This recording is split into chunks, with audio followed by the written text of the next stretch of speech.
세계 속에 보면 역사의 인물이나 어떤 역사의 사건을 회상하는 것을 기념이라고 말하고 있습니다. 야곱이 형의 에서의 낯을 피해서 라반네 집으로 도망가는 과정 속에 광야 사막의 하룻밤을 노숙하게 되었습니다. 홀로인 줄 알았는데 그날 밤에 천사가 오르락내리락 하는 꿈을 꾼 다음에 여기도 하나님이 계시구나 하면서 다음 날 아침에 베고 잤던 돌베개를 세워가지고 기념비로 세운 것을 성경에서 보게 됩니다. 이스라엘과 블레셋이 전쟁한 다음에 이스라엘이 승리했습니다. 이때 이스라엘은 미스바와 센 사이에 돌을 세워놓고 기념했습니다. 그리고 이렇게 말했습니다. 여호와께서 여기까지 우리를 도우셨다라고 말했습니다. 요즘에 우리가 사용하는 화폐를 보면은 5만원권에는 신사임당이 그려져 있고 만원권에는 세종대왕이 그려져 있습니다. 여러분, 이분들이 우리가 기념할 만한 인물이니까 여기에 돈에다가 그의 형상을 그려놨지, 이분을 기념할 만한 사람들이 못 되면은 아마도 이 돈에다 이분들의 형상을 그려놓지 않았을 것입니다. 나라마다 어떤 인물을 기념하는 동상들을 세워놓습니다. 나라마다 어떤 역사를 기리기 위해서 기념비를 세웁니다.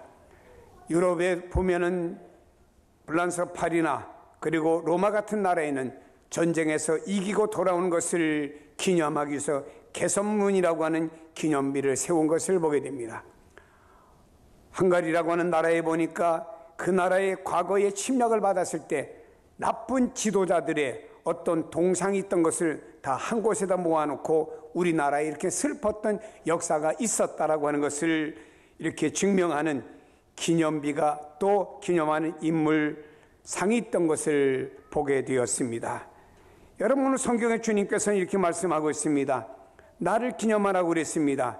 예수님께서 잡히시던 전날 밤 제자들과 마지막 만찬을 나누시는 시기였습니다. 한 예비된 다락방에 제자들을 모으셨습니다.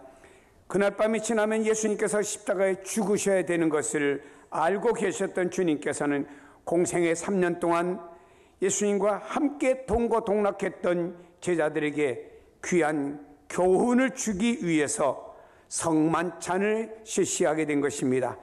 성만찬 석상에서 떡을 떼어 제자들에게 주시면서 말씀하시기를 받아 먹으라. 이것은 내 몸이니라. 또 잔을 주시면서 말씀하시기를 이것은 많은 사람을 위하여 흘리는 바 나의 피 곧 언약의 피라고 말씀하시면서 주님께서 친히 성만찬을 제정해 주셨습니다. 성만찬의 주된 의미는 주님께서 우리 죄인을 위하여 자신의 살과 피를 아낌없이 내어 주셨음을 기념하는 것입니다. 기념이라고 하는 단어는 헬라어로 아남네시스라는 말인데 기억한다, 회상한다고 하는 의미가 담겨져 있습니다. 이 말은 그냥 스쳐져 지나가는 의미, 속에 떠올랐다 사라지는 일시적인 기억이 아닙니다. 우리 머릿속에 새겨져서 잊혀지지 않고 가슴에 간직하여 계속적으로 깊이 생각하는 것을 기념하라 하는 말의 의미가 되는 것입니다. 우리는 성만찬 시간에 떡을 떼고 잔을 나눌 때 우리의 죄를 대속하기 위해서 예수님께서 십자가에서 살을 찢기시고 피를 흘리시는 고난과 예수님의 구속의 은혜에 대해서 나를 위해서 이렇게 은혜를 베풀어 주셨다고 하는 것을 감사하면서 우리는 성찬을 대해야 되는 것입니다. 성만찬은 주님께서 친히 제정하여 주신 것입니다. 주님께서 십자가에 죽으시기 전날 밤 제자들과 마지막 식탁을 나누시면서 최초의 성만찬을 행하시며 후대에 와서는 성만찬을 행하며 주님을 기억하라고 말씀하셨습니다. 주님의 제자들은 모일 때마다 성만찬을 거행했습니다. 초대교회 당시에는 날마다 성전에 모일 때마다 성만찬을 행했던 것을 볼 수가 있습니다. 세월이 흐르면서 주일 예배마다 성만찬을 행하게 되었습니다. 현재에 와서는 1년에 2-3번 정도 행해지고 있습니다만 사실은 어떻게 보면 예배 시간마다 성만찬이 행해져야 된다고 하는 것이죠. 성만찬의 예배가 참된 기독교 예배입니다. 그리스도께서 잡히시기 전날 밤에 제정하신 성찬의 의미는 주님의 십자가의 죽으심을 기념하는 예배가 되는 것입니다. 주님의 찢으신 살과 흘리신 피의 의미를 생각하며 기념하는 것은 구속받은 자의 믿음의 표현이 되기도 하는 것입니다. 성만찬의 진정한 의미가 무엇일까요? 성경에 주님께서 떡을 떼어 주시며 받아 먹으라, 이것은 너희를 위하는 내 몸이라고 말씀했습니다. 떡은 그리스도의 몸을 상징하는 것입니다. 다시 말해 그리스도의 죽음과 그의 살 찢기심, 그 고통은 너희를 위하는 내 몸이라고 말씀하셨습니다. 그리스도의 죽음은 대속적인 성격을 나타내주고 있습니다. 주님은 우리를 위해서 당신의 몸을 대속물로 내어주셨습니다. 갈라디아서 3장 13절에 이렇게 우리에게 말씀하고 있습니다. 그리스도께서 우리를 위하여 저주받은 바 되사 율법의 저주에서 우리를 속량하셨으니 기록된 바 나무에 달린 자마다 저주 아래 있는 자라 하였음이라고 말씀하고 있습니다. 히브리서 9장 28절에 그리스도 또 많은 사람의 죄를 담당하시려고 단번에 들이신 바가 되었다고 말씀하고 있습니다. 베드로전서 2장 24절에 말씀하기를 친히 나무에 달려 그의 몸으로 우리의 죄를 담당하셨으니 이는 우리로 죄에 대하여 죽고 의에 대하여 살게 하려 하심이라. 그가 채찍에 맞음으로 너희가 나음을 입었다라고 말씀했습니다. 베드로전서 3장 18절에 그리스도께서 단번에 죄를 위하여 죽으사 의인으로서 불의한 자를 대신하셨으니 이는 우리를 하나님 앞으로 인도하려 하심이라. 육체는 죽임을 당하고 영으로 살리심을 받으셨으니라고 말씀합니다. 성경에 보니까 예수님께서 우리를 위해서 저주를 받으신 바 되었다고 말씀하고 있습니다. 율법은 하나님의 말씀대로 살지 못하면 저주를 말씀해 주셨는데 친히 십자가란 나무에 달려 죽으심으로 말미암아 우리의 저주를 단번에 담당하여 주셨고 우리의 죄를 그 몸으로 십자가에서 담당하여 주심으로 말미암아 또 우리를 위해서 채찍에 맞아 주심으로 말미암아 단번에 우리의 죄를 위해서 죽으셨다라고 말씀하고 있습니다. 그리고 우리를 하나님 앞으로 인도하기 위해서 예수님은 돌아가셨다라고 말씀하고 있습니다. 다음에 성경 말씀합니다. 이 잔은 내 피로 세운 새 언약이라고 말씀하고 있습니다. 구약의 모세를 통하여 주어진 언약은 파기되고 하나님께서 자기 백성과 새 언약을 맺으셨습니다. 새 언약의 기초는 양의 피가 아닙니다. 송아지의 피도 아니었습니다. 새 언약의 피는 예수 그리스도의 보혈이셨습니다. 로마서 5장 9절에 말씀합니다. 이제 우리가 그의 피로 말미암아 의롭다 하심을 받았으니 더욱 그로 말미암아 진노하심에서 구원을 받았다라고 말씀하고 있습니다. 예수님의 피로 말미암아 의롭다 하심을 받았고 예수님의 피로 말미암아 진노에서 구원받은 사람이 되었다고 말씀하고 있습니다. 요한일서 1장 7절에 말씀합니다. 그 아들 예수의 피가 우리를 모든 죄에서 깨끗하게 하실 것이요. 요한계시록 1장 5절에 말씀합니다. 우리를 사랑하사 그의 피로 우리의 죄에서 우리를 해방시켜 주셨다라고. 히브리서 9장 12절에 말씀합니다. 염소와 송아지 피로 아니하고 오직 자기 피로 영원한 속죄를 이루사 단번에 성소에 들어가셨느니라고 말씀하고 있습니다. 예수님의 보혈이 우리를 죄의 모든 죄에서 깨끗하게 하셨고 우리를 모든 죄에서 해방시켜 주셨고 예수 그리스도의 피를 통해서 속죄함을 받은 우리들이 하나님 앞에 나가는 새로운 길이 열려지게 된 것입니다. 사랑하는 여러분이 우리가 성만찬을 대하면서 우리는 모든 초점을 예수님께 맞춰야 됩니다. 예수님의 몸을 찢으시고 고난을 받으시고 죽으시고 피 흘리심은 우리를 위하여 죄 없으신 예수님이 죽어주심으로 말미암아 우리의 영원한 속죄 제물이 되어주시고 우리에게 영생을 선물로 주신 줄로 믿습니다. 그렇다고 하면 이제 우리 교회와 성도들의 역할은 어떤 역할을 해야 될까요? 성도가 그리스도의 살을 먹고 피를 마시는 하나의 성찬식을 기념하며 함께 동참하는 성도들은 서로 하나가 되어져야 되는 것입니다.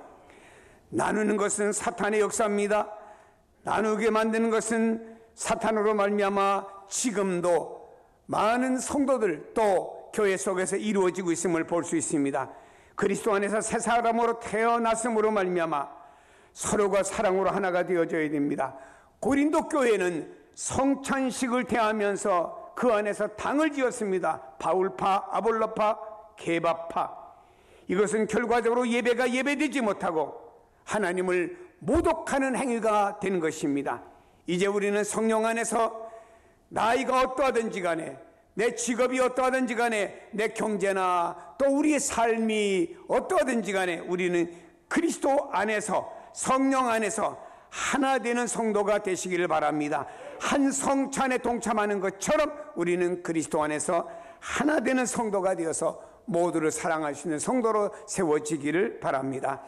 다음에 주님의 죽으심을 주님이 재림하시는 오시는 그날까지 전하라고 말씀하고 있습니다. 성만찬에 참여함으로 우리는 주님이 다시 오시는 그날까지 예수님이 우리 죄를 위하여 십자가에 죽으셨다고 선포하는 것입니다. 여기에 전한다고 하는 말은 소식을 가져온다고 하는 말이고, 전한다고 하는 말이고, 알린다고 하는 말입니다. 지역적이고 국시적이고 또 일시적으로 전하는 것이 아닙니다. 전 세계를 향해서 지속적으로 널리 예수님이 우리의 죄를 위해서 십자가 지고 죽으셨다고 전하여야 됩니다. 성도 여러분, 예수님의 십자가 앞에 우리 마음의 무릎을 꿇고 나는 죄인입니다 고백하며 계속되어지는 성만찬에 참여할 때마다 우리는 감사함으로 나 같은 죄를 위해 주님이 죽으셨다고 감사하는 마음으로 동참하는 성도라고 하면은, 입을 열어가지고 이 성만찬에 내포되어 있는 의미는 예수님의 십자가의 죽으심과 3일 만에 부활하신 이 놀라운 사실을, 우리를 죄인에서 죄의 자리에서 구원해 주신 그 주님 되심을 모든 사람에게 전하는 성도가 되기를 축복합니다. 천주교에서는 화채설을 주장하고 있습니다. 이들은 말입니다, 떡을 놓고 포도주를 놓고 사제가 기도하는 순간에 이 떡은 진짜 예수님의 살이 되고 포도주는 예수님의 진짜 피가 된다고 하는 잘못된 교리를 가리키고 있습니다. 여러분, 성경에 우리는 그리스도의 명령은 말입니다, 유대인들의 유월절 규례를 계속 지켜왔습니다. 유월절에는 흠음이 없는 1년 된 순양을 하나님께 드렸습니다. 이와 같이 말입니다, 신약에 와서 죄가 없으신 예수님께서 죄 없이 살다가 죄 있는 우리 인간을 위해서 죽으시는 것을 구약에 예표한 것이 바로 유월절이라고 하는 것입니다. 사랑하는 여러분이 현재 유월절을 우리가 지키는 것이 아닙니다.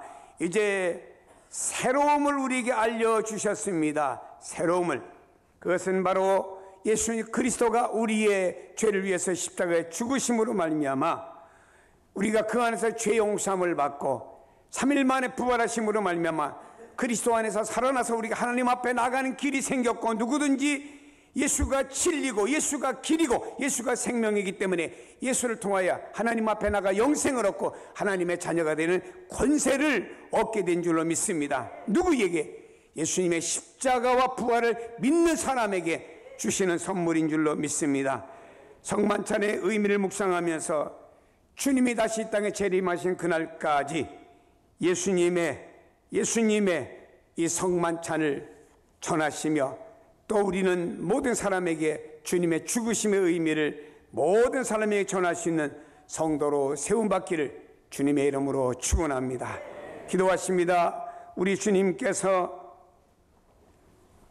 잡히시기 전날 밤에 우리를 위해서 십자가에 죽으실 것을 예표하시며 떡을 떼어주셨고 피를 흘리실 것을 예표하며 포도주를 나눠주셨습니다. 바울은 신약에 와서 이것을 기념하라고 말씀하고 있습니다. 주님, 나는 죄인입니다. 크고 작고 우리 모든 죄인이 어떻게 구원함을 받을 수가 있겠습니까? 예수 그리스도를 통하여 이제 하나님 앞에 당당히 나갈 수 있는 은혜 베풀어 주신 것을 감사합니다. 이 복음을 나만 가지고 있을 것이 아니고 모든 사람에게 전할 수 있는, 그래서 모든 사람이 예수 그리스도를 통하여 구원받는 자리에 동참하는 성도들이 되게 하여 주옵소서. 예수 그리스도의 이름으로 기도하옵나이다. 아멘.